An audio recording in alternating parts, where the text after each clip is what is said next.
بسم الله الحمد لله والصلاة والسلام على رسول الله نبينا محمد وعلى آله وأصحابه أجمعين. السلام عليكم ورحمة الله وبركاته أحبابي. maanta waxaa inoo waday qiso cajiib ah oo gabadhii ay ku dhacday inooga sheekeynayso. gabadhan waxay ahayd mustashaarad ama qolyahan oo khilaafaat al-usriya ka shaqeeyo, yani dadka isqaba iyo dhibaatooyinkooda gabar ka shaqeysay ahayd. almuhim gabadhii waxay shaqada ku jirta waxaan arki jiray tiri dumar aanan yani xaqooda qaadan karin, dumar oo maxaa la dhihi jiray dhibaatooyin badan haysato. anigana waxaan ahay tiri maadaama aan guur soo marin in arrimahaas aan la yaabo oo aan xaafadda markaan tagay tiri, gurigeyga markaan tagay tiri, aan arrimihii maanta dhan aan soo arkay casharaadkii tobanaankii qof ee maanta dhibaatada ila yimid inaan ka sheekeeyo oon dhaho maxaa la dhihi jiray saan isaan maanta qis ah soo arkay, saan isaan maxaa isaan u yeelaysaa, meen damiir lahayn, maxaa la dhihi jiray may ka qaadato go-aan ka qaadato, yani adiga waxaadan soo marinay tiri arrin adiga aan kugu dhicinay tiri sahalay kuu tahay inaad ka hadashiday tiri. marka gabdhaha dumarkaas ayaan ku dhaleeceyn jiray, ayaan yani uga dhigi jiray wax oo maxaa la dhihi jiray inay dacfaa yihiin, inay yihiin gabdho juhalaa oon waxba baranin, anigoo isbadaayay inaan qof wax soo bartay aho waxaasoo dhan aan xallin karo oo aanan dad oo la tegi lahayn camal. almuhim waxay tiri shaqadeedii waxay sidaas ahaato. maalintii dambe waa la isoo doontay nin yaqaano oo shaqadeeda yaqaano ayaa isoo doontay, ehelkayga soo doontay, waana guursaday tiri. markaan guursaday ninkii tiri muddo adiga wuu isharfay tiri ilaa muddo bil wuu fiicnaa, qof caadi dabiici u ahaa.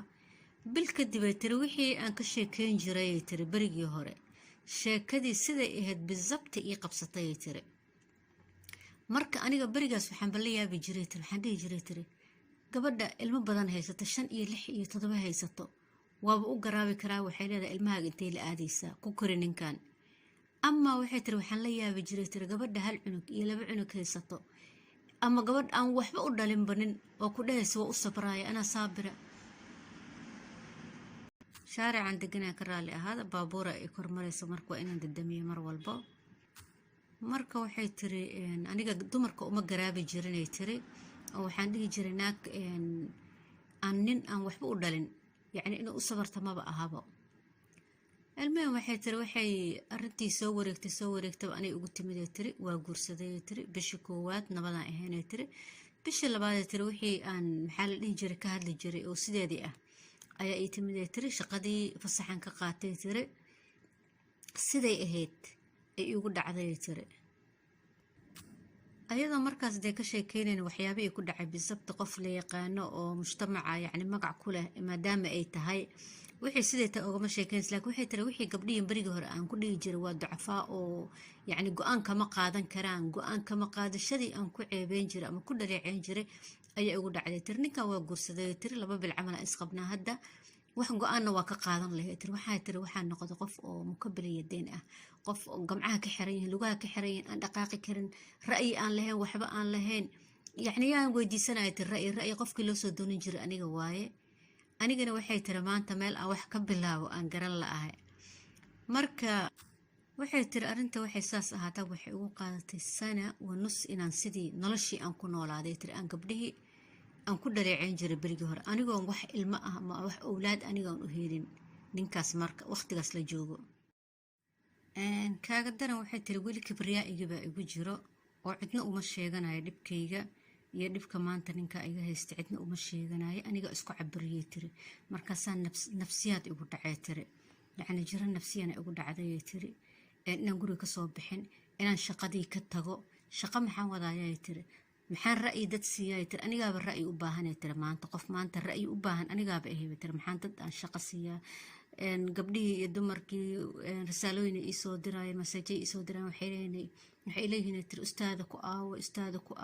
waxaan u sheega male, fasaxaan ku jiraa, mashquulaan ahay, insha allah waa idin soo noqon doona haddii ilaah yiraahdo, dulqaata ayaan leeyahay tiri.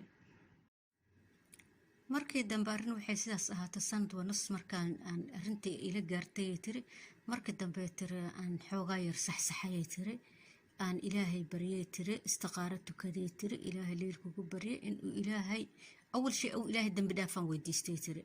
waxyaabihii gafafkii hore iga dhacay inuu ilaahay ii qabtay waan dareemayaa tiri markaan marka ilaahan dambi dhaaf badan weydiistay tiri markaan dambi dhaaf badan ilaahay weydiistay ilaah waxaan ka baryay inuu yacni si oo nabad ah oo san inuu ilaahay ninkaan ugu kala saaro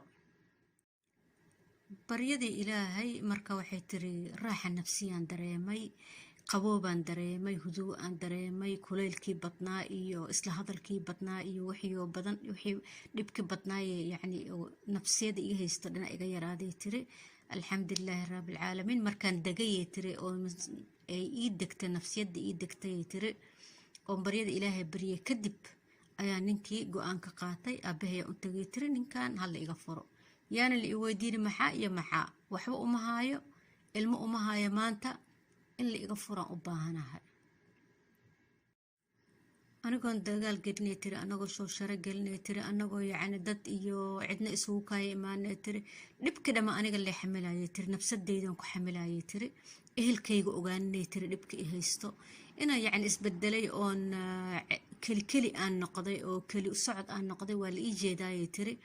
laakiin ma dareensiin jirnay tiri inta badan ilmahan waalidkii markaan u sheegay tiri ninkii sidiyaa la iiga furay oon kasoo istaagoon dhahay ma doonaayo sidiyaa la iiga furay tiri alxamdulilaahi rabbil caalamiin shaqadiina waxay tiri sidii ayaan uga tagay waxay tiri shaqo aan xallin karo yaa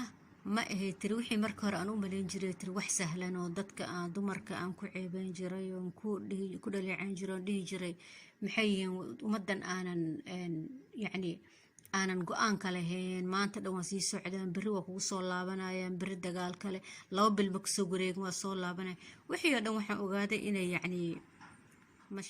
mashaakilkan oo usariga inuu iska dhib badan yahay oo yacni marka aniga dembigayga weyn wuxuu noqday yacni dumarkaas aan dhaliili jiray aan ka sheekeyn jiray aan dacifnimo ku tilmaami jiray aan jahal ku tilmaami jiray oo aniga aan isbadahay inaan qof cilmi leh inaan ahay oo qof yacni maasha allah oo wax walba xallin karo inaan ahay oo arrintooda kale hadday ugu dhici lahayd aana cidna aan dad aana u tegi lahayn camal ma fahantay kibriyaa baan isbadayay tiri marka ilmuhim waxay tiri maanta shaqadii way ka tagtay waxay tiri maxaa wajac raas igeliyay tiri iyo khilaafaad usariy iyo yaa teedaan ba xallin waaye laakiin maasha allah tabaaraka allah waxay noqotay sayidat alacmaal shirkaday leedahay muasooyinay leedahay shirkaday leedahay maasha allah tabaaraka allah marka waxay tiri alxamdulilaahi rabbil caalamiin amuurahayga yacni maasha allah tabaaraka allah ilaahay waa ii nimceeyey waa guursaday awlaad kale waa dhalay alxamdulilaahi rabbil caalamiin laakiin markaa waxay ka hadlaysay hadalkeeda iyo qisadeeda waxay ku socotay qisadeeda dhan nuxurkiisa wuxuu ahaa ee gabdhaha dumarka ay kala hadlaysay waxay ahayd in aadan yacni qof walaalka inaadan waxba ku ceebanin waxba aadan ku ceebanin oodan ku hadlin oo yacni kelmo waxay tiri kaaga baxda si fududay tiri ha dhawaato ha dheeraato maalina maanta ahaynay kugu soo noqonaysaa ay tiri marka arrinta oga lahayd waxay ahayd qisadeeda dhan uga sheekeynaysaa waxay ahayd inaanan hadalka sinna aan la iska tuurin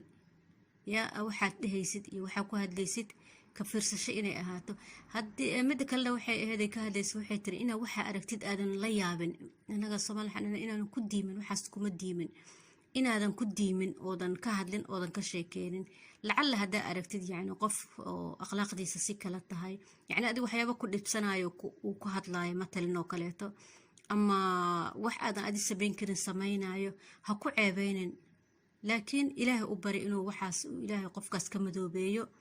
ilaahu anigana yacni igahay aad tirahdid u ducaysid kana ducaysatid ahmi shay